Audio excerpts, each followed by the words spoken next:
We are live. How's it going, everybody? It's your boy Wardy, and as you can see, we're back at it with actually our first edition of Talking Mets with Wardy Q&A for the 2024 year. We did one of these, around a year ago or so. I haven't done them too much, but, really as a thank you in part, with it also being a pretty dead period in this offseason, I already have, 4 to 5 videos / streams I've lined up over the next coming days I plan to come out with you guys. But tonight I really want to do this as a thank you stream to the endless support that I've received since day one here on the channel. The reason why we have been the largest Mets platform on YouTube for the past 3+ years since its inception is quite literally every single one of you guys watching live on a replay that has made it all possible with your endless support and generosity. So as a thank you, I really just want tonight's live show to be answering every single question you have related to the Mets, and it basically being that. I'll touch briefly as well on David Stearns' remarks that he shared the other day with Andy Martino, everyone's favorite reporter. But before I do that, I want to shout out everyone for chiming in live on a replay. Thank you all so much for being here. Again, tonight's topics will be exactly what you throw my way. So from the rumor mill, headlined by Jorge Soler, to Pete Alonso, will he be extended or traded, to what is the Mets roster going to look like rounded out once the season reaches its time here? When is it going to, basically, what is it going to look like once we reach a conclusion this offseason, really is what I was meant to say there. Prospects, everything in between. Again, I'm going to be answering your questions, comments, and concerns. So I'm going to be answering some comments I saw earlier today on Twitter, X, whatever you want to call it, the community tab here on YouTube, along with answering plenty of you guys here in the live show. I'm going to get to as many questions and comments as I possibly can over the next 45-50 minutes. So bear with me if I do not get to your question time. I sincerely apologize, but it won't be for lack of effort. And if I did not answer yours, there is a solid chance that I didn't answer it purposely, because I already answered that same exact question from someone else here in the live show. So that is what tonight's show will be consisting of. If you enjoy consistent coverage on all things Mets, all off season and in season long, this is the place to be. So make sure to smash the like and subscribe button for your boy. We're right around not even 600 subs away from 25,000 subscribers. Pinch me. That is absolutely insane. Thank you guys so much for helping us get to our next short-term goal, which we'll be doing a big giveaway on the channel once we reach that milestone. Again, thank you all so much in advance. But I appreciate everyone first chiming in live on a replay. I see my OG members in Shraken, Kish, Yoshima, Dominic, my great supporters here and moderators, Guardian of Chaos, how you doing? Lane, Milo, Juan, all you guys, Enrique, Vinny, PB, how you doing? Explosive, Jordan, my man, coming out with the best freaking intros and outros, anything Mets related. We got something cooking with Jordan, and I'm excited to get that started heading into the new year. For those that don't know, the intro song I play for the live show is made by Jordan Simpson in the live chat himself right now. Jordan's doing big things. Just made the intro and outro jingle for our friends at Shea Station. Yes, Jerry and Jolly are officially back this season on a bi-weekly basis. Don't be surprised if you catch me on Shea Station once, if not a couple times throughout the calendar year, as Jolly's going to be having guest hosts for that show as well. Very excited about that. But more than anything, he's done such a tremendous job, Jordan, to the point where now, he's even doing some behind the scenes things. Don't be shocked if you see him maybe doing something at all Mets related with the Mets themselves. I know that both Jordan and my man Jingle Man were in attendance at a recent event hosted by Steve Cohen and everyone involved as they're building, the surrounding area around Citi Field, including Hard Rock Cafe, everything in between. It's awesome stuff. So again, big shout out to there as Jordan, as always, brother. But happy to have you guys in here. Like I said, tonight's show is just really answering your questions. So, Wardy, do you reserve the right to judge certain questions as stupid and thereby refuse to answer? That is in fact true sometimes as well, Michael. Yes, I get questions, more so for people on replay. I get comments daily, or some of them are just so sometimes infuriating, mainly because it's like, okay, I literally just spent the past 10 minutes explaining why exactly this move happened or didn't happen. And the first comments I see are people that didn't even watch 30 seconds of the video talking about different players and what I discussed, or just simply are completely out of touch with what is currently going on with the club. Those ones cracking me out. I get them on a daily basis, guys. I have thousands of comments that I've looked at and say, I'm going to let you put 2 and 2 together and get back to me, because all you got to do is watch the content and your answer's right there. Or it's even worse when they say, after watching this video, I still feel this or that way. I'm like, what are we doing here? So yes, I most certainly get comments like that on a very frequent basis. You're absolutely right. How's it going, Lisa? Happy to have you in here as well. So what I want to start off tonight's show with, because I know that we have Stearns' latest comments that I want to address here briefly. So I'll just start with that, and then we'll get into the comments that I've seen over social media on the community tab that I'd like to answer. And then from there, I'm going to answer pretty much as I can. I mean, what you guys are already saying in the live chat is very much in line with what people have asked as soon as I made it announced earlier today that we're doing this type of show. But a couple things I really want to highlight here, and something that you're going to hear me speak more of in the coming days.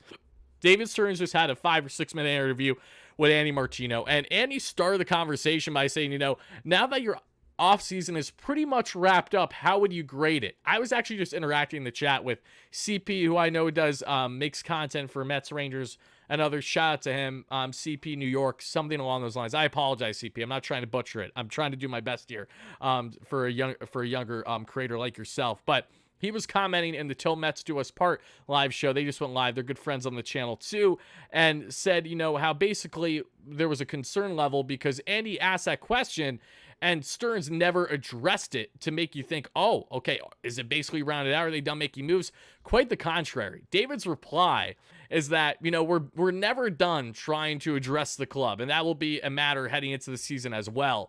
And he made it abundantly clear on trying to have that balance of not only focusing on the short term, but also having continued success where we will be competing for a championship every single season. Some things that stood out to me about Stearns is the following. He said, my job isn't so much about trying to make headlines or, appeal to the masses, but rather win ball games. That stood out to me because that's inevitably true. As much as us Mets fans want David Stearns to be making all the flashiest moves and signings every single offseason, the reality is that us fans that are, crying or complaining much now will not be complaining much if this team goes out and actually has a successful season. We know that they definitely need to make more moves, and I'm going to address that throughout this live show. The Mets are not done making moves. I will be the first to tell you that. I know for certain that is the case. They have more moves coming.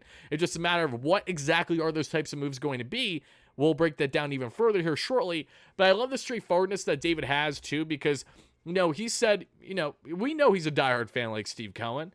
There are definitely moments where naturally you like the idea of maybe wanting to give a further push for someone, but then you have to sit back and face the reality that, okay, what are we doing now that's going to better the club, not only for this season, but also keeping everything in mind for 2025 and beyond? That has been a heavy aspect into the Mets' approach this offseason.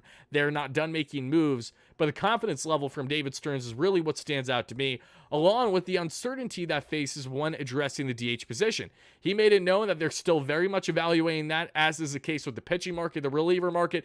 Basically, the only thing we could shut the Mets down on almost for certain is that they're not going to acquire another everyday outfielder. And I emphasize everyday because even though he does it horrendously, Jorge Soler can command left field if need be. Again, not a guy you want playing in the outfield, but is someone that is capable in the outfield if you need him to be. Why am I referencing that? Because Jorge Soler has been in a lot of talks between the Mets and others of recent that we're going to address furthermore into tonight's show. But that's really all that needs to be said about David Stearns' comments and the obvious fact that he, when asked about this team, fully anticipates, expects, and believes that they will match the expectation that they will be a playoff team this season. So, for people wondering, do the Mets have playoff aspirations at all? They absolutely do. Stearns is not done making moves, and I think we're going to quickly realize as the season goes on, because David was very adamant with the bullpen in particular, how we start the season with the bullpen is going to be drastically different with how we end the season with the bullpen. He understood that very well during his time as assistant GM for the Houston Astros, and of course GM and Pobo during his time in Milwaukee. These things are ever changing, and it's about winning each game. It doesn't necessarily need to be the prettiest way, but what is the formula that you can create to have as much continued and as consistent level of success as possible? It's by acquiring a boatload of arms where you get very creative on who's going to crack this roster, who's going to start in AAA, who's going to start in AA, all those types of things. But ultimately having enough, not just quantity, but quality in the quantity of said arms, where you know that, one, you have to do these inevitable call-ups because of lack of consistency from some guys. Injuries that inevitably happen every team and their mother every single season. It's imperative that you have the type of depth and protection that can carry you throughout a normal 162. Regardless then if you're buying or selling by the trade deadline, these are things that you need to have structured. They have that. Now it's about adding on top of that to the Major League roster, and that is certainly going to be a nice bulk of the discussion here in tonight's live show. So not much more I want to address from from David Stearns' comments. A great interview. Check it out if you haven't already. Again, I shouldn't say great because Andy really tried to word it in the sense of David agreeing that the offseason is about rounded out, and instead David replied with the exact opposite notion, saying that, we're always going to continue to be actively trying to address this team, make it better than what it previously was. Any way we can try to help this team win, we're going to certainly do that. That was the approach that David had in said interview. Certainly was something that I was happy about. Carlos Mendoza also interviewed with Andy Martino. Again, nice interview as well, but I think there's more to take away from Stearns, just in the sense of Mendoza has so much learning to do this season as a first-time manager, really, where he's going to be all ears to what David is preaching his way. Of course, he's not going to be a yes man to everything, but he absolutely is going to be to a certain degree, especially with rounding out the lineups to begin and then kind of seeing how the ebbs and flows come in a normal 162. So that's where I'll leave you out regarding those comments. But now, Alexis Rodriguez with the $2 donation. Thank you so much. And Mets get 2022 Marte. It would be great. It absolutely would be. It's funny you bring up Starling Marte, the 2022 Marte, because I was asked actually quite a bit. Multiple people came my way and asked, Wardy, how do you feel about Starling Marte heading into the season? As we speak, Starling Marte just drove in a game-time run on a double in the Dominican Winter League today. Marte's been smiling cheek to cheek since, we saw David Stearns, Carlos Mendoza, even Francisco Alvarez was there in DR, in part, because of the signings the Mets just did for Venezuelan players, Dominican players, Puerto Rican players as part of the international free agent signing period. But while they were there, of course, they've spoken to and they met and they talked a bit with Marte. And Marte says he's 100% healthy. He's feeling great. His lateral movement is night and day from what it was last year, where he was still rehabbing from those hip injuries. And he looks, again, more like the guy that you acquired initially. And I think Starling Marte, even him fully healthy, he's going to take a step back from 2022. But it doesn't mean that he's going to have a bad season. He'll definitely have an effective one. This is the same Starling Marte that was on pace last season, folks, to steal over 40 bags. He only stole 18 in his first year with the Mets because he dealt with a lot of ailments. Last season, even when the guy basically had no legs or hips to work with, he still stole 24 bases. So a healthy Marte, he's an easy lock to get 30 plus in my opinion, as long as he didn't, gain a bunch of pounds and lost the speed in doing so, but gain power at the same time. Marte in 2022 with the Mets had 16 home runs, 76 runs scored, 63 RBIs, a 292, 347, 468 clip for right around, we're looking at an 800 or more OPS. And we're looking at a 134 WRC plus. Fantastic. 34% better than the average player in baseball. His defense took a big hit. He was a minus 9.4 defensively per Fangraphs, which is significant. It was far and away the worst defensive season he had. Even worse than last season, albeit last season he had a smaller sample size of like 100 less, not 100 less games, but actually he only had right around 40 games more in the 2022 season than 2023. You wouldn't think that, but he did miss that chunk of time down the stretch when we need him most because of Mitch Keller drilling him on his frickin' hand. No less, he was a 2.9 WAR player, which means he counted for right around 3 wins on his own as a player in the 2022 season. In 2023, he was a negative 0.3 WAR player. He was horrendous. We all know that. I'm not even going to bother. His numbers are actually even a little bit better than I thought. At 248 average, a 301 OBP, but a 324 slug. Horrendous. 76 WRC plus, which means he was below an average player in 2023. I think a stat line for Starling Marte, what he's projecting right now is very much along the wavelength of what I wouldn't mind to see we have with him. Per Fangraphs right now, if you look at FGDC or Steamer, they have him right around 15 home runs, 70 runs scored, 65 to 70 RBIs next season, 30 stolen bags. So they're thinking the same exact way I am. 263 average, 320 OBP, 403 slug, a 100 WRC plus, and a 1.2 WAR. An upgrade from last season's Starling Marte, a downgrade from 2022, but very much in line with what I think a 35-year-old aging outfielder would be at this point in his career. By a show of hands, if you get that stat line from Starling Marte, would you be happy, sad, or indifferent about it if you're a Mets fan? Again, that would definitely be serviceable for the outfield. Nothing flashy, nothing sexy, definitely replaceable if you can get someone to eat a portion of that contract, but most certainly someone that could impact you for the better for 2024 rather, versus what we got in 2023. When am I bringing back video chat? Not sure what you meant by that, Tracking. If you meant that in regards to having fellow callers, I'm not having fellow callers on the channel where they can show themselves visually at any point in the near future, because unfortunately some schmucks like to act like little you-know-whats, and take advantage of the opportunity and the platform that they're given. So when it comes to callers, we're doing callers through Discord or through StreamYard and others, where I'm literally taking your call, and that's that. It's no different than a radio show. Unfortunately, people have continued to take advantage of what I've offered. So because of that reason, can't have people on camera, at least for the foreseeable future. Be very happy. That's what I mean. I think I'd be very happy about that too. If you look at what the Mets are currently doing for this outfield configuration, you know Harrison Bader is going to get playing time. You know Tyrone Taylor is going to get around the same playing time of, you know, what will equate to probably half a season with the Mets. Brandon Nimmo, Marte, Drew Gilbert's going to get playing time too. He absolutely will. We're not there yet. But when he does, that's going to be an exciting story to follow. I'm going to speak plenty on Gilbert before we get to the regular season, too. I'm looking forward to that. But now from there, guys, I see questions in the chat. Let me try to answer as many as I can. But this is, again, going to go back to the comments that I received earlier today that I individually would like to address from people either on the community tab or here on Twitter. So let's go through them. So the following: who will have a better year, Mark Vientos or Brett Baty? That's a good question. A great question. Brett Baty is coming off of a season where mentally he went through a lot, couldn't lift the ball at the major league level, but was a quad A player where he was too good for AAA, not good enough to be a consistent daily MLB player, struggled at the times defensively in the hot corner, but Baty still has a lot of tools to be excited about. And Mark Vientos, outside of having a very loopy swing, he certainly has more power than Baty. He has plenty more pop potential, but he can't defend well, that we've seen. He's pretty much a standalone DH. So who's going to have the better offensive season? You know what? My answer to this is, I think this goes quite a bit in hand with what the Mets do in addressing the DH position. If they stay internally, I think that helps Mark Vientos a boatload for sure on having better offensive production than Brett Baty.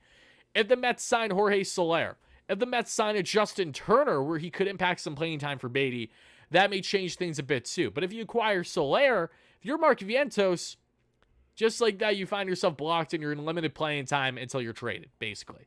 So it really goes in hand with what the Mets do or don't do in those respective areas. But Brett Baty, we saw last season 9 home runs in 108 games, 41 runs scored, 34 RBIs, a 212 average, a 275 OPP, a 323 slug. Like I said, he just could not lift the ball at the major league level. And to give you an idea of how drastic it was with a 68 WRC plus and only 26 games in AAA, Brett Baty had 10 effing home runs, 20 runs scored, 31 RBIs. Brett Baty had a home run almost every other game at the AAA level. A 298 average, a 388 OBP, a 625 slug for a 146 WRC plus. Brett Baty has proven everything at the AAA level, everything at the minor league level. The only thing that's left is for him to find consistency at the major league level, both offensively and defensively. I will just say this, though, about Brett Baty. While he was far from a defensive stud, he was not nearly as bad defensively as some people made him out to be. He was just a negative 2.2 defensive player at third base. You know, that's just a little below the average to be, you know, a competent average defender. So offensively, the holes in his swing, the big swing and miss, especially on breaking pitches at times, is something that needs to be worked with. But Brett Baty, it's a great conversation. Who will have a better season? Because if we're basing on projections right now, Baty's projected to have an offensive stat line eerily similar to Starling Marte this season. 16 home runs, 52 runs scored, 55 RBIs, a 248, 320, 420 clip for a 105 WRC plus. I mean, if Brett Baty has that this season, it's definitely a step in the right direction for him for sure. And I wouldn't scoff at that too much if the Mets get that out of Baty this season. If you get more out of that, great. If you get less, then obviously I'm a little concerned. But that's assuming he's going to play at least 100 games this season for the Mets and Brett Baty. Again, could be more, could be less. Now, as we pivot to Mark Vientos, and then I'm going to get on to the other comments we have here, because I know we got plenty. A lot on Jorge Soler that we'll address too, but I want to be fairly thorough when I answer these comments, at least when it revolves like comparing and contrasting guys. Vientos had 9 home runs, 19 runs scored, 22 RBIs in 65 games for the Mets. Very limited sample size. Let's not forget that. A 211 average, 325 OPP, 367 slug for 69, nice if you know, WRC plus. At the AAA level, however, Mark Vientos doing his best Brett Baty impression. What does that mean? What it means is that he is too damn good for AAA and not good enough yet to be an everyday player at the major league level until potentially this season. 61 games in AAA, 16 home runs, 38 runs scored, 50 RBIs, a 306, 387, 612 clip for a 143 WRC plus. Mark Vientos and Brett Baty, they're eerily similar in the sense of their lack of consistency at the major league level. They have defensive hiccups. Vientos is to a far higher magnitude, was a minus 5.9 defender and a handful of games he played at third base this past season or at first. Point is that this is a good question. My answer to this, truthfully, offensively, I'm going to go with Brett Baty because this is a big year for him to prove people wrong. This is a big year for him to get back into a mental mindset that is better than one that he was very down on himself. He was insecure. He dealt with anxiety, depression. Those things are very prevalent. They're real. I go through them. We all do. Not all we all do, but a lot of people do, right? Mental health is a very important thing that we should not take lightly when discussing, especially in today's day and age. So Baty, I think, is going to have a healthier, better mental mindset this season. Now, of course, if Turner takes some playing time away from him in that hot corner, I still don't expect it to be to a high magnitude. He only played 7 games at third base last season for Boston, and he wasn't good either when he did defend. So I'll leave you at that. That's where I stand with Mark Vientos, Brett Baty. I'm going to go with Baty because I think that there might be more of a revolving door with DH if they stay internal. Even if you have Vientos and Stewart as your top options, I think they'll get creative. And if they add externally, then you have a big question mark as to what Vientos' future is going to hold at that point. So that was a question by Nurix on Twitter. Let's get to the other ones people have asked me.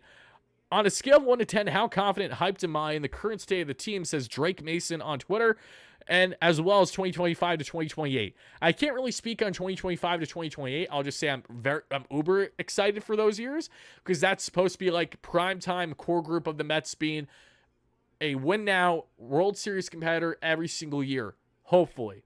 A lot of awesome talents are made available in this upcoming free agent class, as is the case for 2026 and 2027.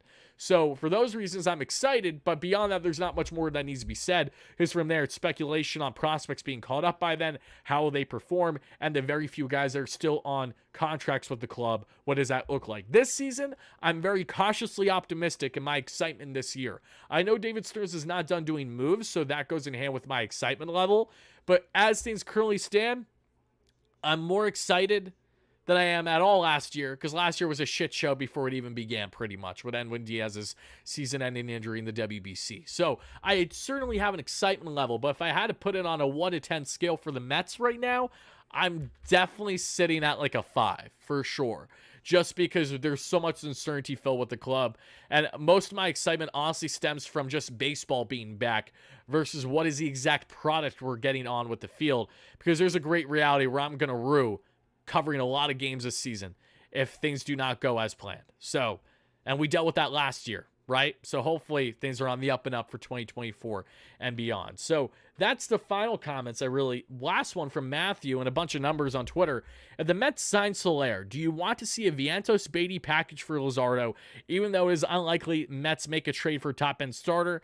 I don't know if it's unlikely that the Mets make a trade for a top-end starter as it is. We just don't know how realistic it is, given the value that these pitchers have with multiple years of control. So if we want to go unlikely, we can label it that, but truthfully, no one really knows right now. We just know David Stearns has continued to be active in that market even after signing Sean Manaea. But if I'm the Mets, I just want them to get a package done for Luzardo that makes sense. It doesn't need to necessarily be a Vientos Baty package.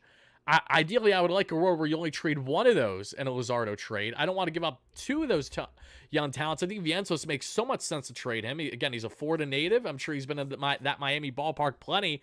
I know he grew up a Mets fan in part 2 because he has family. I think himself is initially from New York. Point is, though, is that, he's a Florida native. He's from there. Would be able to be the DH/first baseman playing time with Josh Bell in Miami. There's a fit there for sure. And for the Mets and Soler, there's your everyday DH and a guy that every now and then you can sprinkle in the corner outfield. And for those reasons and then some, I would almost argue wanting to keep Baty, because that way, Beatty for certain is not going to be blocked, and we can just see what he provides or doesn't provide at the third base position out of a normal 162. So those were some comments I was happy to answer for you guys. Now I want to answer some of the comments in the chat, and then I'll go back to what people said prior before we started the live show. But let's see here. Also, thank you so much, Mello, for re-upping the membership. Greatly appreciate you, brother. Really does mean a lot, my man. Let's see here. Let's see. Comments. Hey, Wardy, should they sign a DH or should they stick with Vientos? If a DH is signed, should it be JD or Slayer? I've been on team signed DH pretty much all offseason. I'll stand by that. Regardless of my excitement and optimism in Mark Vientos, I still feel that way. If a DH is signed, should it be JD or Slayer? At that point, I don't think it's going to be about what it should be versus what the Mets will luck out to get. I don't think it's a shoulda, coulda, woulda with that one. Because if JD doesn't come here, it's probably because he doesn't want to come here, along with the Mets not wanting to go past a year for him. And if Soler doesn't come here, it's probably because the Mets don't want to go past maybe 2 years for Soler. And Soler, maybe he prefers to go in more of a batter's box than what will be the case, a park that he can hit in plenty at Citi Field, but still not a hitter's park on paper for a guy that's just a DH where you bank your value solely on offensive production. Those things come into play too. So hard to answer that one in my opinion. Junior Swingman says, hey, Wardy, thoughts on making Lindor the leadoff hitter? I was rewatching one of PR WBC games. Lindor looks super comfortable as a leadoff hitter. Lindor was a leadoff hitter during his time in Cleveland, folks. Let's not forget that. Like, he was very much known for being a leadoff hitter at many points in his career. Could the Mets get creative and toy with him at leadoff? Maybe, but the reason why I am most reluctant against Lindor in the leadoff role is mainly because he's one of the few power bats you got in this lineup currently. Why have him lead things off and sacrifice that being a solo home run versus it being a 2 or 3 home run bomb naturally by having more protection in front of him on the contact guys, and the Brandon Nimmos, the Starling Martes, the Jeff McNeils at times, right? I want him to be deeper in the lineup for that reason versus having him lead off, but I understand your point there. I do. My question is, are you painting the baby's room blue or pink? Truthfully, I just don't want to speak on that much yet, even though that we do know, just because of how I kind of want to share it with you all. That I don't want it, the reveal to be in the live show like this. I want to probably post something on both Twitter and the community tab with further, kind of announcing it that way. Just because it's a very exciting thing, and I don't want to do it in a manner that isn't the way that I want it to be, basically. Good question, though, Enrique. You'll find out soon enough, my friend. Let's see.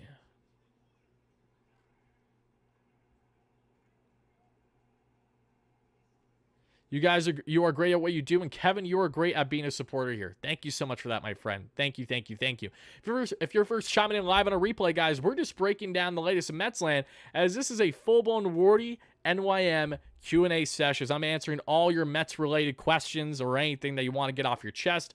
By all means, I'll gladly be of ears for you. Let's see. By the way, guys, if I miss any of your comments, it's either because A, I addressed it already, B, it's a kind of a rhetorical question, or C, I just missed it. So just fair warning.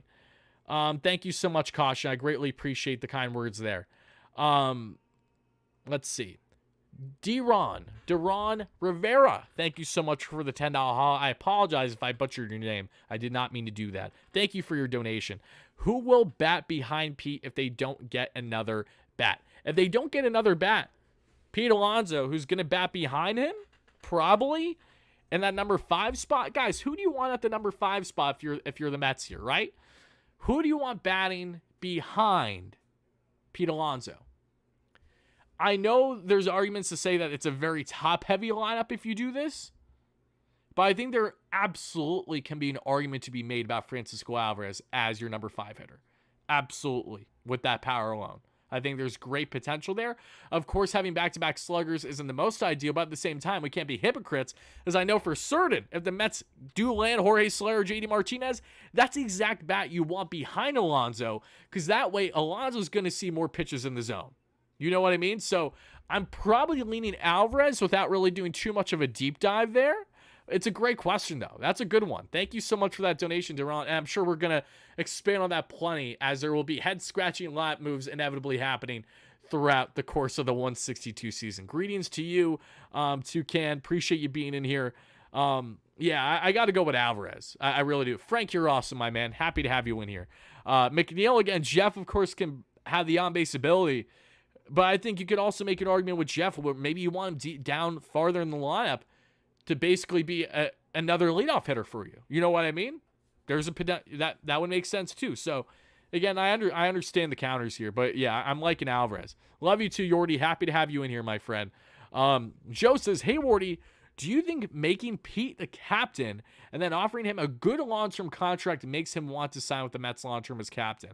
And you're the man too, Joe. Love you, brother. Hope the jersey giveaway that you won a while ago is treating you well, my friend. So I don't think I ever heard back from you. So please clarify. You got what was sent your way, right? Just clarify that for me, please. But no less, let's get into one of the biggest questions, right? That's what I have to my left. Most frequent asked questions. A, will New York Mets extend or trade Pete Alonso? B, how will the Mets round out the roster? So let's address the Alonso question, because I know a lot of you guys have that question. What would the asking price be for Pete, says Anthony? Should the Mets trade Alonso? Can they extend him? What's an extension going to look like? Could labeling him as captain be further incentive? First, to tell you right now, that captain label, that's irrelevant in these extension discussions.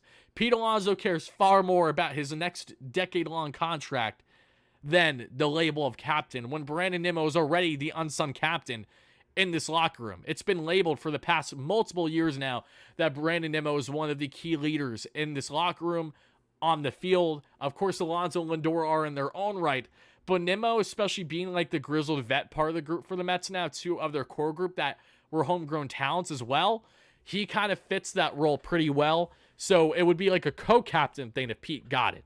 I'm not focusing on the captaincy aspect as I am. How likely is it that Pete Alonso is extended before the season? Right now, truthfully, I believe we're at 25% likelihood. 25%, 30 might even be wishful thinking there. Reason being is, if you're in Pete Alonso's shoes and you know that you've gone really no ground to extension talks reportedly at this point, there hasn't been David Stearns going out of his way to try to seek said extension talks, you have a little bit of a chip on your shoulder. You know you're a guaranteed 40, 50 home run bat every single season, but can you get the contact up from last year? Can you actually know how to hit the ball opposite field that you just decided to forget about when there was limited shift in 2023? You think a limited shift would cause a slugger like Alonso, especially who did so well beating it in 2022, to continue to beat it in 2023 while the shift is gone and you can just drop him oppo? He said, you know what, I'm not going to do that anymore. Same thing with Jeff McNeil, and that's some of their biggest flaws in their game I saw last season, and I'll stand by that. Having said that, however, if Alonso can rectify his game, have a typical Alonso year, if you're him, you're absolutely banking on yourself, you're betting on yourself, and you're looking for the absolute bag in the free agent market. Could he take a little bit of a hometown discount to stay in Queens over the next 7, 8, 9 years? Possibly. Could he seek to go elsewhere? That's very much a reality. I am currently under the belief, when evaluating Pete Alonso, A, he's not going to be traded before the season. Not a chance that happens. B, he is not going to be traded mid-season unless the Mets are complete sellers and they do not foresee themselves having a future with Alonso because they're not going to prioritize him in the free agent market for whatever reason, which I think would be unbelievably foolish considering how great of a team leader he is. Having success in New York is not an easy thing to do, and also being the best slugger in baseball since arriving in the league is kind of important too. I don't know. Maybe I'm going crazy there. He has more home runs than anyone else. We should not down that, even though that, yes, Judge has missed a fair share of games throughout that time. It does not change the fact that statistically Pete Alonso leads the league in home runs since the beginning of the 2019 season, his rookie year. When you look at all these things, you come to the realization that an extension before the season would be awesome, like Lindor a couple years ago, but we're going to need the Mets to prove it to us that they're going to be willing to do that. Secondly, they're not going to trade Alonso away any way, shape, or form unless they get a deal that they simply can't refuse by the deadline. And if the Mets are sellers, then that's a different discussion. Now let's get into, okay, can Alonso come back to the Mets? He absolutely can, but if he does, it's far more likely to happen after the conclusion of the 2023 season than it is at this rate, in my opinion, to happen probably before this season begins.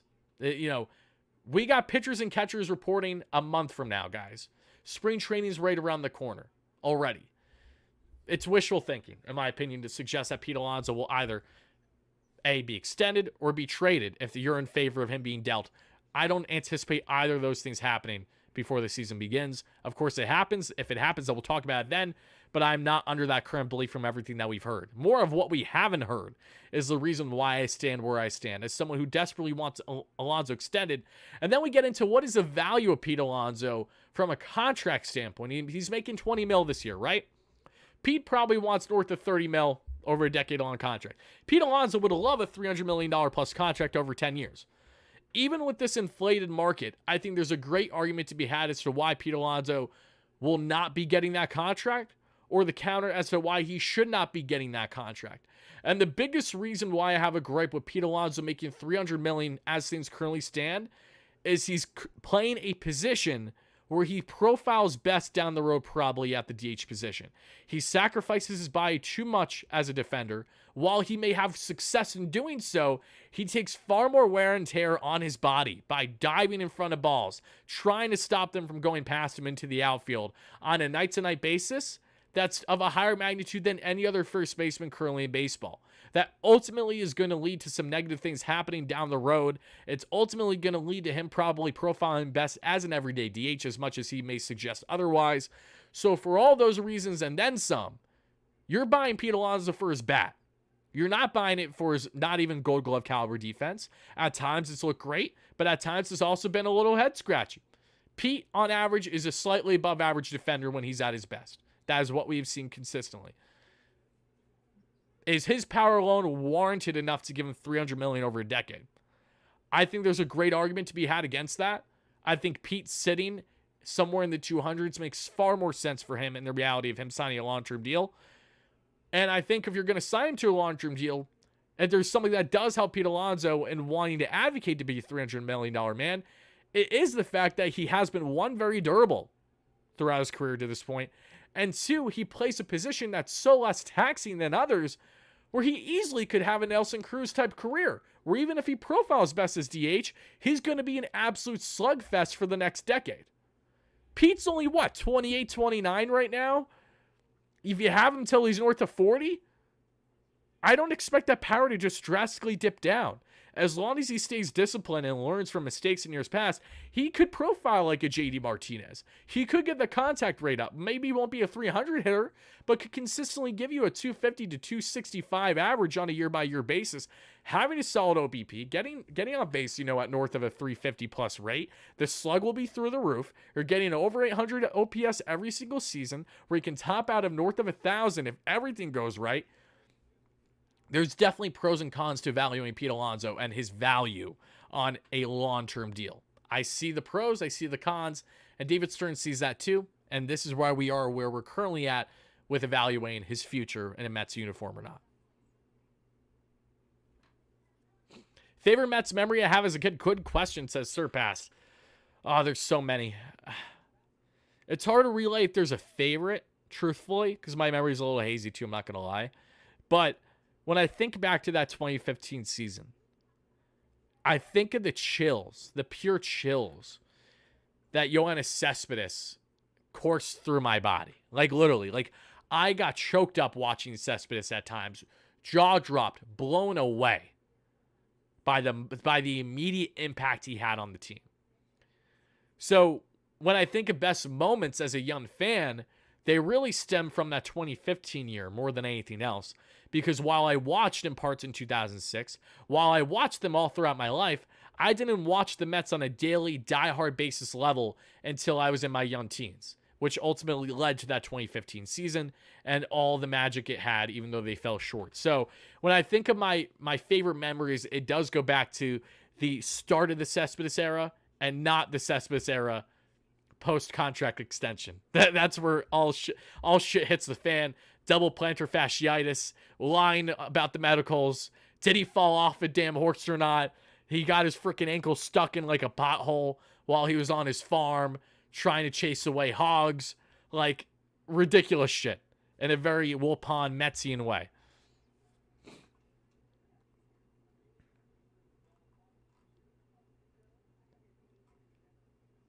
215 here and only 75 likes. Reward the hustle. Kish, thank you so much for that, guys. Yes, guys, help us get to, if you guys could help us get to 150 likes by the end of the live show, to the roughly, north of 300 we have right now, that'd be greatly appreciated.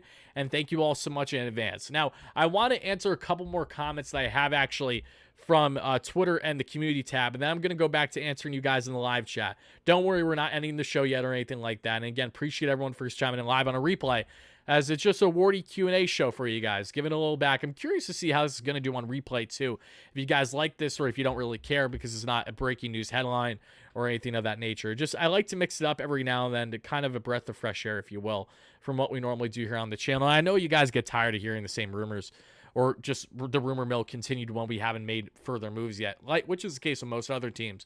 But I know it gets tiring for you guys too. We are likely going to have rumor-related content out tomorrow, just fair warning. It's a fun discussion. Finally tapping into more of the reliever market that I've been wanting to discuss outside of the guys that the Mets have reportedly been connected to. So be on the lookout. I'm planning to have a reliever target video out as soon as tomorrow, along with potentially Bridging the Gap podcast episode 7, I think we're on, or 6. Myself and Patrick Hennessy, we're going to have a fun discussion tomorrow night, I'm sure, as we're trying to come out every single Thursday night with the show for you guys. But what I see here, this isn't really as much a question as it is wanting to hear my thoughts. Marcel Freeman on Twitter states, as crazy as it may sound, I think an Alvarez extension should be the priority over Alonso. Not that it's either or. I think a home run hitting catcher with plus D is just more valuable. Atlanta would do this too. I think emotion aside, first base are easier to trade. Thoughts? Marcel, as much as I want to see the Mets extend Alonso, given the fact that I have such little optimism on that front right now, I would love to see the Mets prioritize an extension for Alvarez. I think it might be hard to do before the season because I know Stearns just wants to see a little bit more of him. However, I think there's a great potential that at some point this calendar year, either preseason, midseason, or when we get into, October, November, December of 2024, Francisco Alvarez will have an extension in place with the Mets. And I think it's going to be an awesome one that makes so much sense for the club, exactly what you should be going out of your way to do if you're the Mets. Take on the Atlanta Braves philosophy of locking up your young homegrown talent long term. This is how you do it. Even if you buy out the RBers, do what you got to do to have him here long term. I think that's a brilliant idea. Make it, instead of his team control being an additional 5-6 years in Alvarez, being another 5-6. So instead of 5-6, it's 11-12, right? That's what I want if you're the Mets here. So I'm in favor for absolute certain of an Alvarez extension. Picking one over Alonso, I wouldn't necessarily say that, but wanting an Alvarez extension, mind you, Alvarez has been asking for one. That's why we did a video on it on the channel a month or two ago. Make sure to check it out if you guys haven't already. But that's my thoughts on that. Let's see. Devin Snyder, hey Jack. Oh, I know Hey Jack here on Twitter and on YouTube says, what have I heard about the relief pitching market? And is there still a possibility we sign one more starter? Well, I think signing one more starter goes directly in hand with these Blake Snell rumors and how either fluff or realistic they are. Personally, given everything we know to this point, and even Andy was saying it himself on SNY, and I agree with Andy, while the Mets could go after Blake Snell, it completely contradicts what their reporting has been this offseason. You're not signing him to a short-term deal because why would you do that when he has a QO attached and you're getting hit both financially for the international free agent pool every year, but also it hurts your draft stock for a short-term fit when you're not even all in 2024. On paper, at least, how does that make sense? Long-term, who in God's name wants Blake Snell at 7 years? I sure as shit do not. I understand that you have an owner in Steve Cohen that might be willing to eat that contract when it starts to get bad, and that's great, but the point still stands. Do you want to even get involved in that to begin with? There's fair pros and cons of that situation, absolutely. If the Mets added starter this offseason, I think it's going to come via trade. I think the only way they add another starter, truthfully, is if they sign someone via trade. Watch they sign Blake Snell in the coming days as I say that. Point stands, though. I think if they're going to acquire a starter, it'll be via trade. And the relief pitching market, all we know reportedly right now,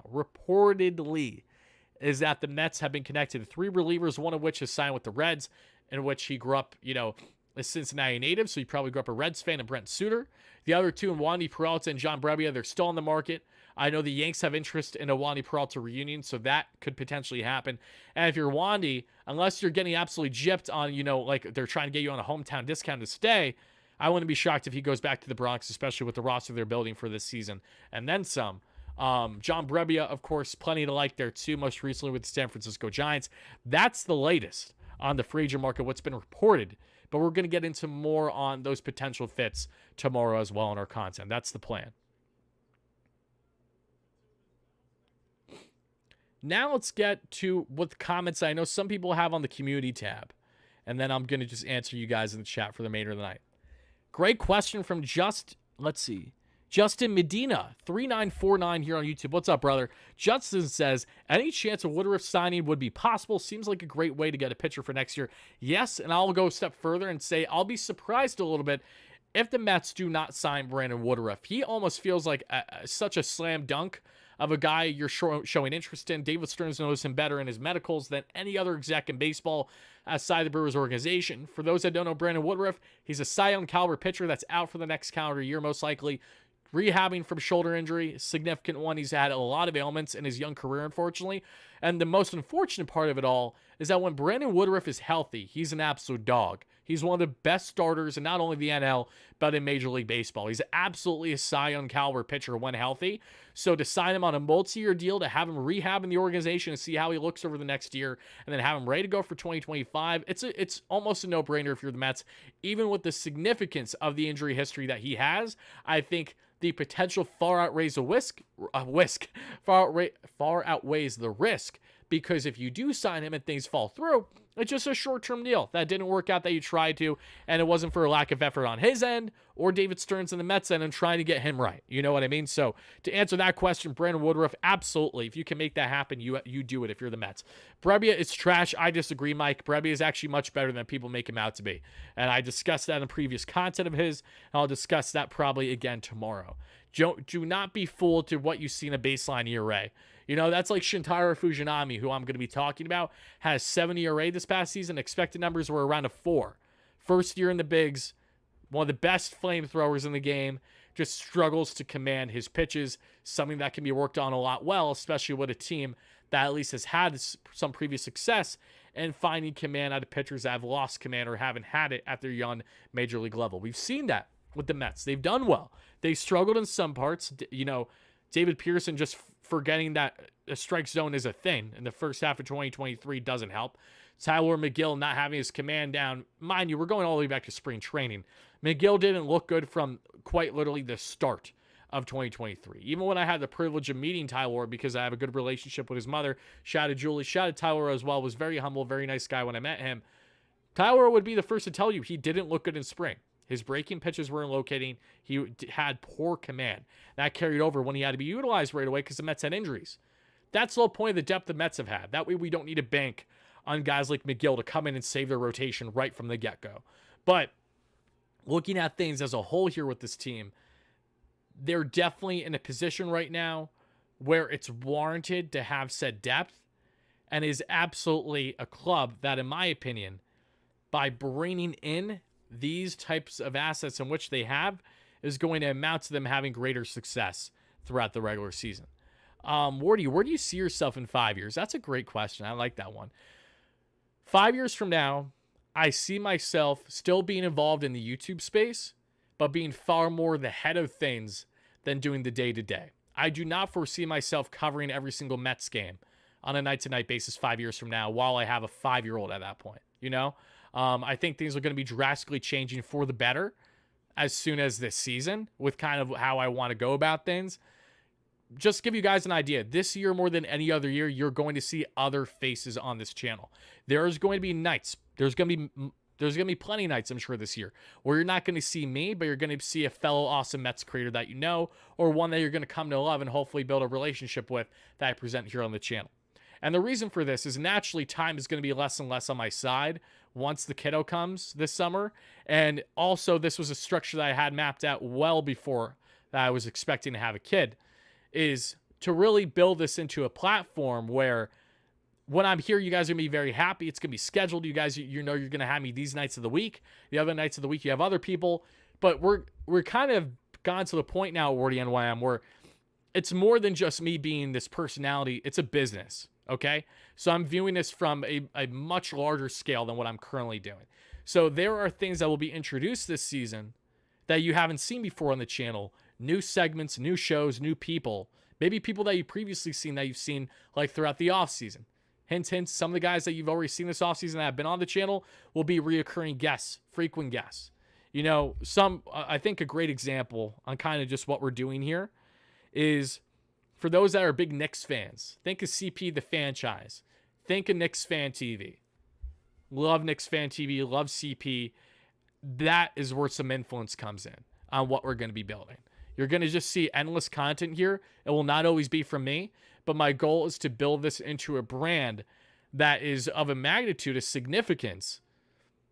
I would love it if we could get to a point where we're getting 7-line recognition. I have really big aspirations and goals for this channel, and it's been amazing what we built in a short period of time, but we're just scratching the surface. We really are. I've got very big aspirations. Not just talking 5 years from now. I'm just talking this year alone. A lot is going to be taking place that I'm really looking forward to. So just be on the lookout. I will leave you with that. It's going to be exciting next 5 years, and God willing, I'll be here because, you know, can never take a life for granted. That's another thing, too. I do it a lot of times. I need to make sure I don't do that because you never know. You never know when, you know, your next day is your last day, right? So I really hope that over these next 5 years, I can grow and build this into something that I was hoping to build, but something beyond my wildest dreams. And I really think we're going to get there.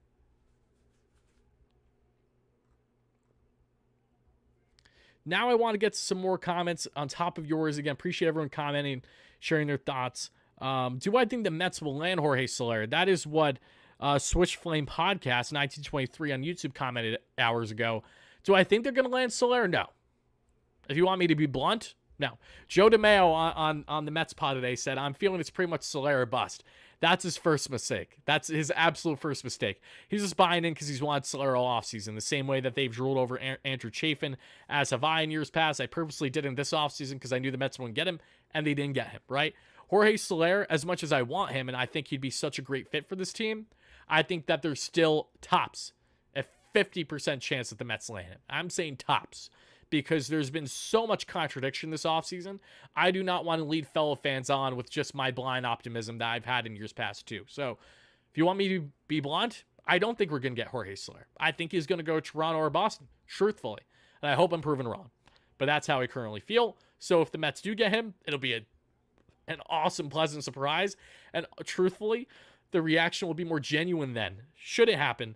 Because I'll be like, holy shit, like this actually happened. They proved me wrong. Awesome, sweet, let's talk about it. So that's where I stand regarding Jorge Soler. I want him, but I don't anticipate him to come here.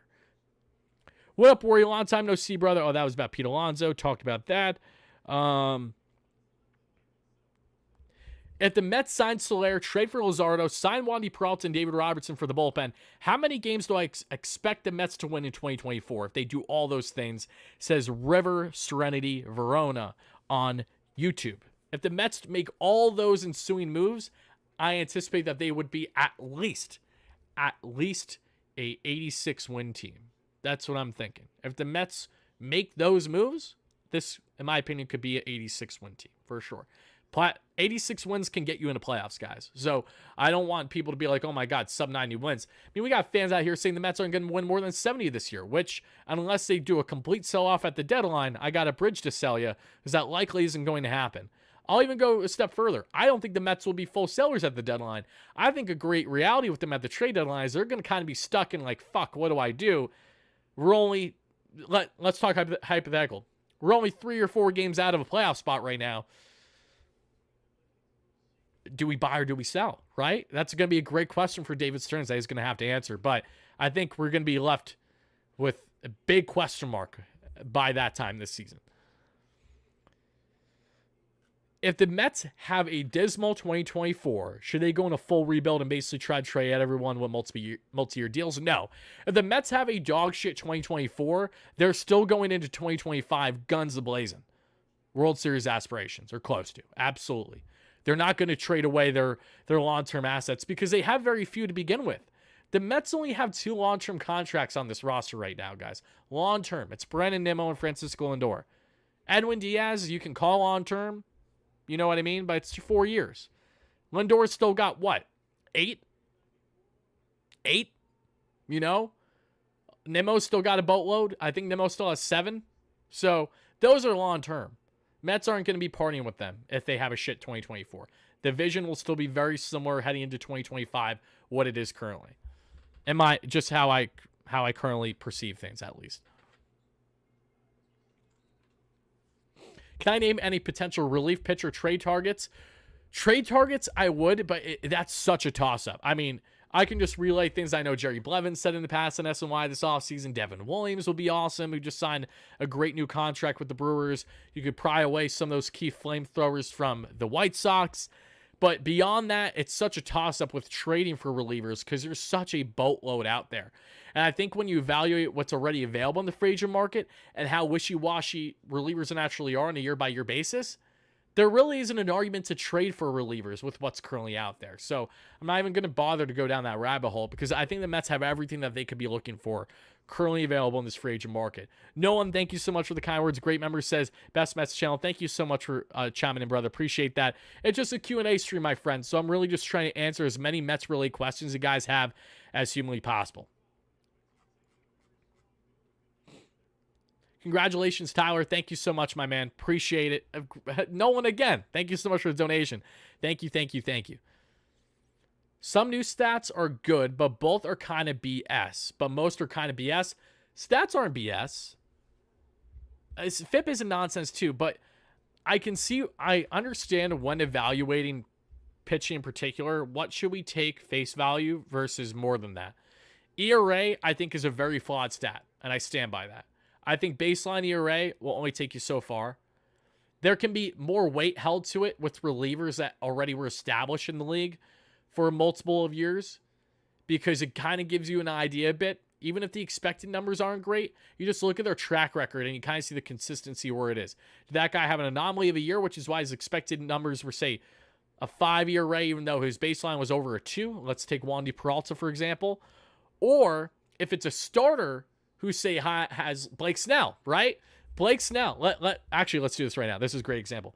There's a difference in evaluating relievers versus starters with these expected numbers too that I take into quite account. More than when I initially started utilizing numbers, I took them a little too to heart. Now I've kind of found this balance where, like, Blake Snell had a 2.25 ERA this past season, but a 3.77 expected ERA, a 3.44 FIP, an expected FIP of 3.62, and an SI ERA of a 4.60. What does that tell me?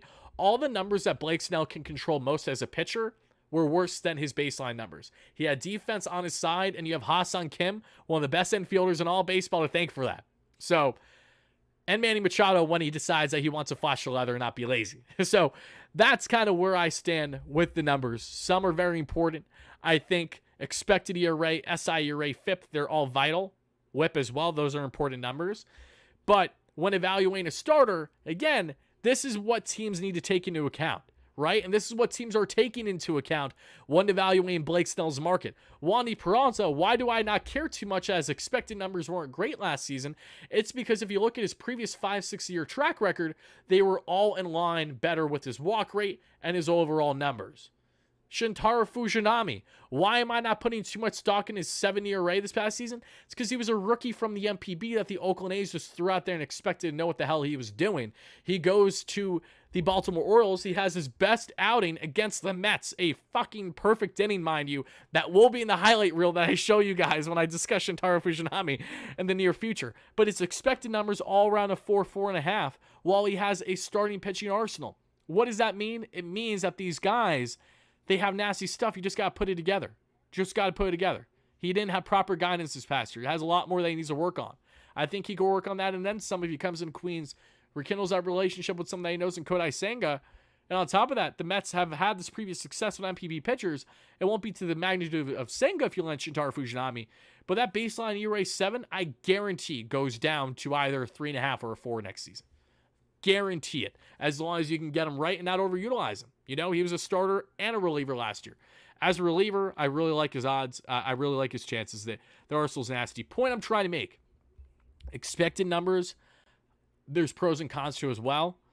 But how you evaluate them individually needs to be evaluated individually. I wouldn't group starters and relievers together. I wouldn't group Blake Snell with a bunch of other starters that has similar expected numbers, because it's like, okay, look at their track record. Were those expected numbers similar over the past couple of years, or were they drastically different? If they were drastically different, then that tells you that there's a complete lack of consistency with said pitcher. Further reasoning not to want to commit a long-term contract to someone like him. Hey, Worry, I'm a little late. No worries, Dave. Love you, brother. Happy to have you in here. Love you too, Ricky. Yes, we got to get merch rolling this season. It's got to happen now. And truthfully, with a baby on the way, your boy can use as much dollars as possible. All that merch revenue that will be rolling out eventually, that's all going back into the kiddo. So that's where I stand on that for sure. We got to get merch going. I cannot wait to see you guys repping. I know when we had our short stint of doing Believe in Queens before we became Queens Corner, and then unfortunately just had to stop doing the pod because our schedules weren't aligning. Wreck Joe and I, you guys ate the Believe in Queens merch up for breakfast. Many of you guys had Schmuck shirts you were wearing. Many of you guys had the Get Wrecked shirt. So I know that there's a lot of potential in the merch field, and we're really going to try to emphasize that this year. I'm partnered with the 7 line, so I'm going to see if there's any unique work that can actually be done with Darren, or if there's just any things that he can kind of share tidbits on. I have to go through that with him more. But yes, merch is absolutely something that we want to get into more here on the channel, that I know you guys will definitely be in. Like a hat as well. I want this kind of formatted hat. I get a lot of comments and compliments on this hat because it's like a trucker hat, but it's Mets. Imagine a trucker hat like this, but with my logo on it. And I'm not trying to brag or anything, but I really like my logo. I like the simplicity of it. I like the effectiveness where you know exactly what you're looking at. You can clearly tell that that's profiling me, but also a baseball at the same time. My logo embroidered on a hat or a pocket shirt, I think a lot of you guys would probably like that, for everyone that supports me. So we're absolutely going to do that. We're going to make that happen for sure. Just hasn't happened yet, and there's no one to blame but myself. G-Storm Merch Inc. Exactly. You know the vibes, Kish. If you know, you know. Dominic says, Tyler, what are the chances if you have a son that you find a way to name him something to do with the Mets, whether it's Shea or Citi Field related? Dominic, I don't know. I guess you just have to wait and see. That's all I'll leave you with. I don't know. I'll leave you with that. Good question, Dom. Trust me when I tell you that you're like the first comment. Oh, I gotta sneeze. Damn. Who created my logo? Actually, it was. Let me make sure I don't butcher. They're like 1986 is around their name on Twitter. I don't want to butcher their name. They do great work. They've worked with me multiple times. It's a smaller Mets centric designer that does mainly Mets related designs, not athlete logos. He does a great job in his own right, but I didn't go through him with it. I went through someone else, and yeah, they did exactly what I wanted. I literally was mowing the lawn a couple years ago one day, and it just popped in my head. I'm like, that's exactly the logo I want. Like I had it all visioned, and they made that vision completely come to life, which was really cool. Oh yeah, that's what I was gonna say. When I did the baby announcement, the most frequent comment I got that wasn't a congratulations was, are you going to name him Shea if it's a boy? That's literally it. Or demanding that it needs to be named Shea, which I thought was hilarious too. You can name a girl after Shea the Mets. Why does it have to be a boy? No, you're right. It can be a guy or a girl. I would argue, though, I feel like if it's like, for just speaking hypotheticals, because I'm not spoiling anything right now on what my kid is, and what my kid's name is, and all these things. But what I will tell you is that for boys, it's more common that it's spelled S-H-E-A, not only because of Shea Stadium. I think of Shea Weber, the former hockey player. There's multiple people that I know that are named Shea in that format. For girls, while I know that there are girls that have been named Shea spelled the same format, the most familiar format that I'm aware of is S-H-A-Y for girls and S-H-E-A for boys.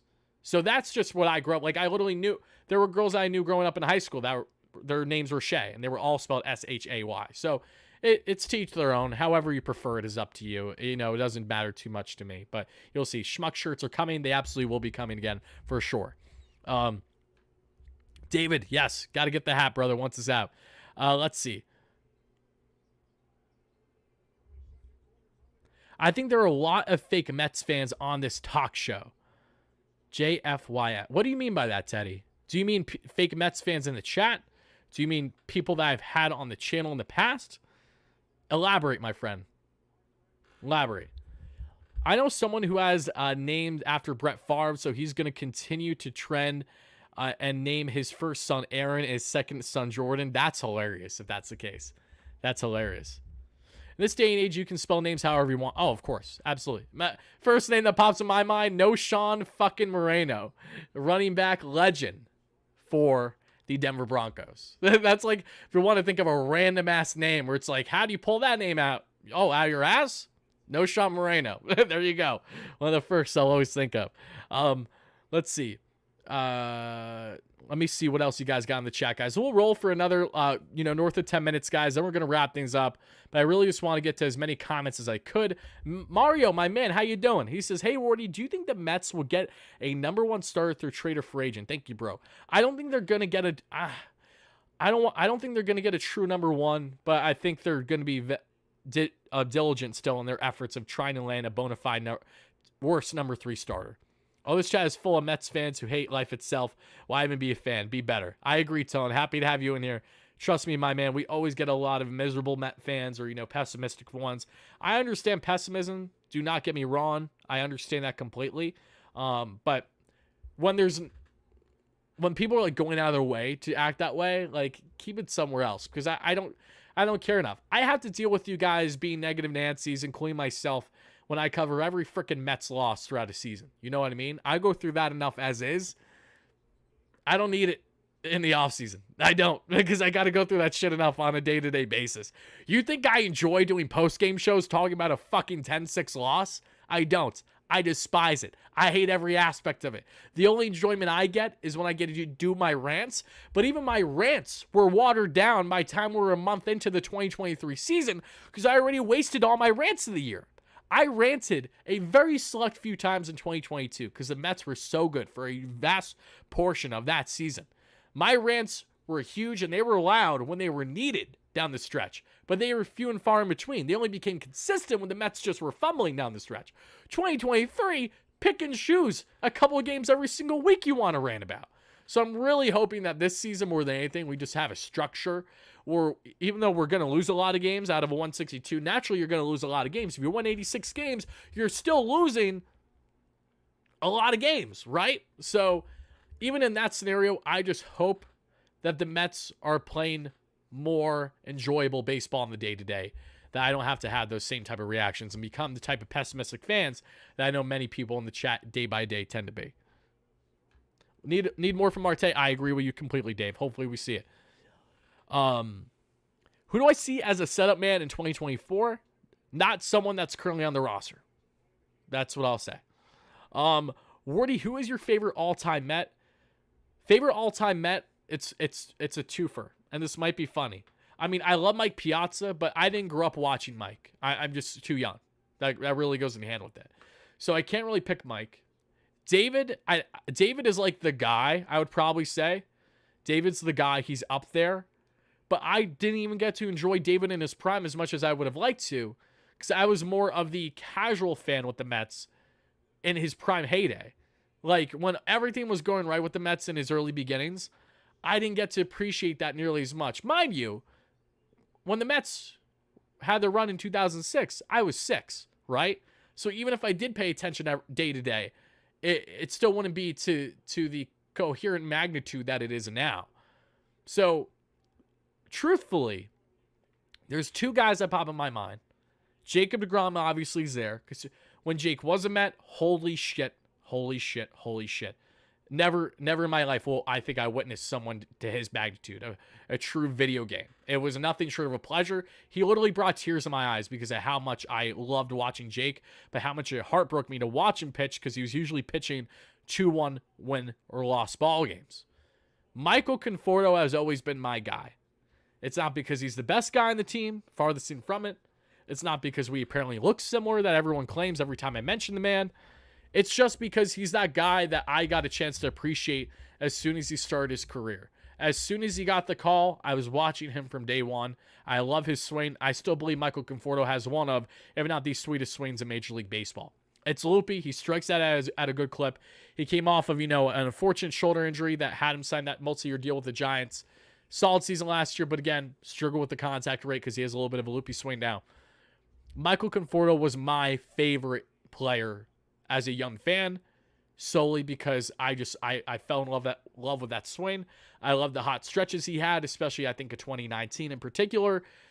2020 shortened season, but the guy was literally phenomenal. Him and Dom Smith were leading the way. That's where I kind of stem. But that's just mainly because of what I witnessed as a fan, not because of who's better or anything like that. If we're basing on who's best, I mean, take your pick of many Mets greats in history. If Tyler names his kid relating to the Mets, might be Jack Daniels Sweetwater. Who says no, Bobby? Who says no? That's actually hilarious. That's really good. Teddy Delgado, why are you going to leave me with a cliffhanger and say, I think there are a lot of fake Mets fans on this talk show, and then not follow up? Can you at least follow up and clarify? If you're going to call me a fake fan, tell me why you think I'm a fake fan. If you're going to call others a fake fan, tell me why. I hate the suspense. I really do. That's a lot of names, says Dom. Hey, if the shoe fits. Keith Hernandez and Gary Carter are mine. I love that. What do I think about my Rangers? Loving my Rangers. I mean, haven't loved them over the past 10 games. Haven't loved the fact that I went to DC just to see them lose 3-2, just for them to win against the same team the next day at Madison Square Garden. But overall, as a Rangers fan right now, who unfortunately has not been able to watch them every single game to the magnitude that I usually like because my schedule's been so hectic, very, very happy to see the success that they've had this season. I hope it continues. Alonso is the face of the Mets. I agree, Teddy. But that's irrelevant to what I'm asking you. The whiners are never satisfied, says Bobby. That's true. Don't get me wrong. There are people that love to do nothing but just have a reason to complain. And as diehard of a fan as he is, he also knows that this is true, because if he didn't have things to complain about, he would struggle mightily with his content, and you know exactly who you are, Frank the Tank, as Frank and I always interact on Twitter, because he follows me, and every time he quote tweets anything, I tweet with negativity. I just say, it's past your bedtime, Frank, or something along those lines.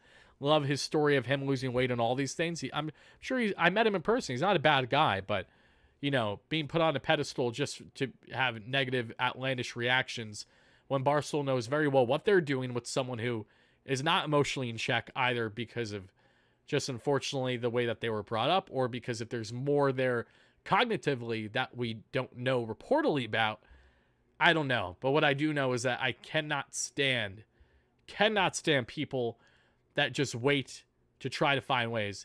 People on Twitter too. I got a lot of people muted that don't know that they're muted, yet they are, and they're wondering, why doesn't Wardy ever interact with me? You know what? It's almost like every single fucking time I talk, pardon my French, or do something, you have to come out with a comment that's completely irrelevant, that has nothing to do with what the topic of discussion was, or to somehow complain. The Mets could literally sign every top free agent, and you have someone saying, well, those contracts aren't good age. Well, you know, like, even if that's true, it's like, why not appreciate for what the current status of the player in the club is? Because that's exciting. But to each their own again. Knicks are doing well. I have them on TV right now as they are playing the Rockets. Love Straw and Doc. Also, blew over my head because this is just a Q&A show. I loved Strawberry and Doc just as much as the next guy. Met Darryl Strawberry for the first time behind home plate while sitting on a Mets game this year, behind home plate, Mets-Yankees Subway Series. Darryl sits right in front of me. They purposely sat him there even though someone had that seat. Hilarious story, briefly. Sitting behind home plate, I'm just out of frame for ESPN behind home plate because fuck ESPN. And then you see Darryl come for like an inning, sits there. The guy who was in that seat is like, who's in my seat? He's like, holy shit, it's Darryl Strawberry. He's like, no, sit, stay. You're Darryl Strawberry. You can stay there all you want. So even though it was an expensive seat, the guy wasn't complaining. I went to the bathroom in a Clover Club not long after handshaking Darryl and trying to massage my hand because the grip was never the same. Strongest handshake I ever had when an individual were up there. Effortlessly by Darryl. Makes sense why he had such a great grip on the bat and was such a great slugger. I go to the bathroom. The guy whose seat was taken looks at me because he knows that, like, we briefly interacted throughout the game. He's like, you see who's in my seat? He's like, it's Darryl effing Strawberry. I'm like, I know. I was right there. Isn't that crazy? He's like, yeah. Wow. And he's just sitting there, like, in the bathroom, like, starstruck. You know, like, you know the meme of the guy who's like this? It's like that. So I thought that was pretty funny. But, yeah, Darryl and Doc, speaking of the two, they are both going to be retired, their numbers, rather, by the New York Mets. Darryl Strawberry's number retirement is going to be coming April 14th against the Kansas City Royals, and Doc Gooden's will be on June 1st. I forget who they play, but it will be on June 1st. So very excited for both those two. I know they've went through a lot in their life. I've loved what Darryl has done, since his playing career now, as he's really, given himself up to Christ. I love so many things about that and what he's been doing in his diligent work. Doc, of course, has come a long way, but he definitely seems like he's in better spirits now, and he seems like, he has a healthy and happy attitude, and that's awesome to see, too. So for both those guys, because they went through a lot, they also have made many poor mistakes in their past, and they'll be the first to tell you that. So I'm not going to sit here and defend them whatsoever, but I'll just say they've come a long way. I'm very happy to see where they're currently at. I'm very excited to see Steve Cohen continue to pay homage to the players that paved the way into making the Mets organization what it is today. When you think about all the great memories that we've had as a storied franchise, it hasn't been a lot of great stories, but few of them consist, of course, of the 86 Mets, which Daryl, Doc, need I say more? The rest is history. You're going to try to go to opening day. Awesome, Charles. Those that are in the chat whine too much. Oh, Teddy. I hear you loud and clear, brother. Love you too, Teddy. And again, I hope you know I wasn't purposely trying to out you or anything like that. I just want a clarification behind your comment.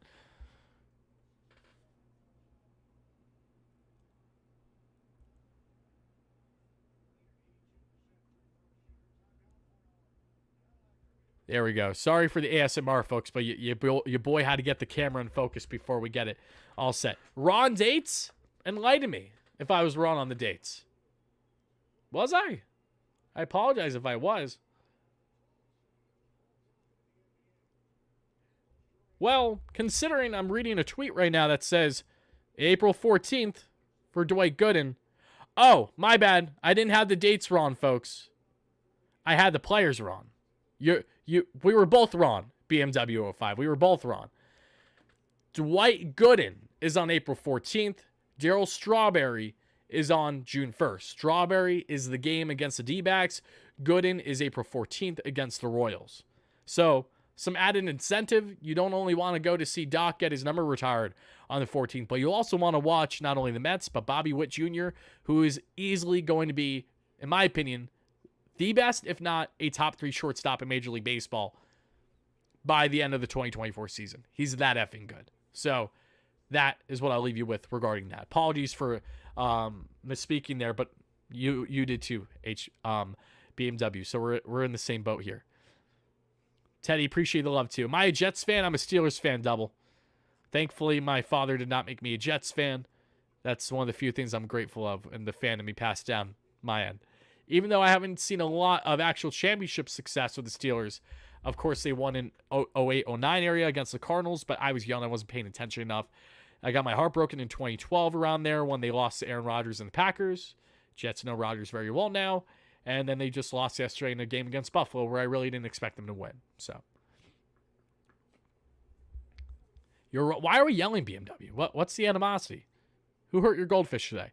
Do you think based on what the interview with Stearns has done adding? No, not at all. And Mark, go back earlier in the show. No. Andy tried to do a great job at wording the start of the conversation by again saying, now that your offseason is pretty much about wrapped up, how would you grade it? So he was already trying to set up David for failure and properly addressing that message. And what did he do? He didn't properly address it. He said, no, we're going to continue to be diligent and make moves throughout this, throughout the year as we will, and all these things. He's made it very, very clear that they're not done. I can't even think for a second that the Mets are done making official moves this offseason. And the reason why I say that is there's a lot of really good players still out there, guys. We got like over 160 quality or close to quality MLB free agents out there in the market. And we got pitchers and catchers reporting literally a month. A month. A lot of moves are going to be coming still. Not necessarily just for the Mets, but for Major League Baseball as a whole. A lot of guys still need to sign. All I know is pain. Giants fans, yeah, you might have pain quite a bit over the past 5+ years, but miss me with that bullshit. You got 2 championships on your resume, at least in your lifetime. You're okay. Things could be worse. Things could be much worse. Giants fans never have a right to complain with Jets fans. I'll say that. Jets fans will always win that battle and who has it worse. It's a night and day. Your dad is a very rare Jets-Giants fan. Oh, God, that reeks of Yanks-Mets fandom. Mark, but it's okay. I know, I understand. Some people grew up like that. It is what it is. Well, it gets you beat a Steelers fan. Thank you, Scott. I appreciate that. Great member. Prayers we get Solaire. I agree. But with that said, everybody, we're in hour 20 of this one. I'm going to wrap up the live show. I want to thank everyone so much that took the time to share their comments regarding all things Mets. I'm just really, really happy to get in here and answer as many as I could. My man John in here, think I'm muted. Favorite player ever was Fonzie. You're not muted, John. I don't know what made you think that, my friend. Happy to have you in here. Great member on the channel. Dominic, great member, says, tell him for me, fake fans don't stick around loving your content for 2 years, 11 months, and 14 days. You're the best WardyNYM. You can't control the haters. Yeah, he wasn't hating on me. That was all clarified. And again, even if he was, it is what it is. But regardless, appreciate your support. Dom, you've been such an OG here. It's actually crazy. I literally cannot begin to tell you how much I appreciate. Same thing with Dave. Same thing with John. Same thing with many of you guys in the chat right now. Seriously, thank you, Dom. Thank you, everybody. It really does mean a lot. But I'm going to wrap things up now. So thank you guys so much for watching. Be on the lookout. We're going to have a new video and live stream as of now out tomorrow. Friday, we'll probably have new content out too. Inevitable signings, rumors happen, because I'm sure there will be some things that come in the public eye by this weekend's end. We'll report on them as such. Until then, have a great rest of your night, day, evening. Whenever you're watching this, this was your boy Wardy signing out, and I will leave you with the following. How will the Mets round out the roster? They're going to add 1 or 2 more relievers at minimum. They're pursuing another starter, but it's a question mark if they'll land one. And the DH is still very much an open book as to what they're going to do. So thank you again, folks. We'll talk again real soon. Let's go Mets, baby. Peace out.